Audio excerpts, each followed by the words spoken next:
ايه عند دوار الشرطة. مش طالبين فيه هذا ترحيله خالص. حجي نحن طالبين فيه 400,000 دولار. 400؟ ايه كويس يا سيدي، ماشي الحال. بس اجاني هلا زبون بشوف لك اياه. ان شاء الله خير. السلام ايه عليكم. ماشي، تكرم عينك. يلا سلام. وعليكم السلام ورحمة يا الله. عمو. عمو ما حولك بيت شغلة 800,000 إيه عندي اقل من هالسعر هذا. على اولك يا اخوي، والله فورا. يلا اخوي تكرم عيونك. هلا بدي اقول له للزلمه يعني نجي لهون بتفق معه. والله على كويس، يا هي عمو. تكون قدام عينك عم بتفق معه. على والله يا عمو، كثر الله افتح خيرك. مبروك. يلا. الو،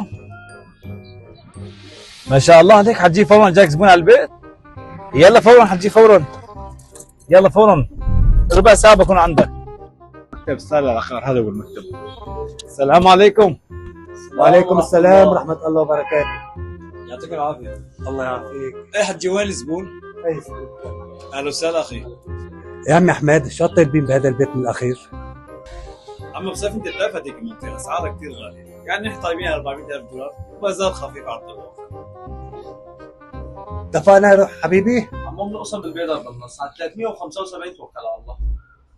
نور الفتحه نية التيسير. يلا ايه يلا سمونا الفاتحة. يلا. ضيفوا قهوه للزلمه.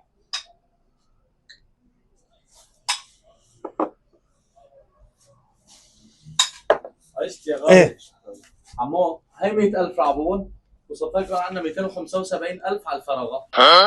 100,000؟ نحن عم نحكي بالدرهم، ما عم نحكي بالسوري. يا عمو اذا انت قلت لي سوري، انا قلت لك معي 800,000، انت قلت لي في عندي بيت ب 400,000. ايش عم تعطيني حق 4 كاس كمان يا كلب؟ المهم انه لا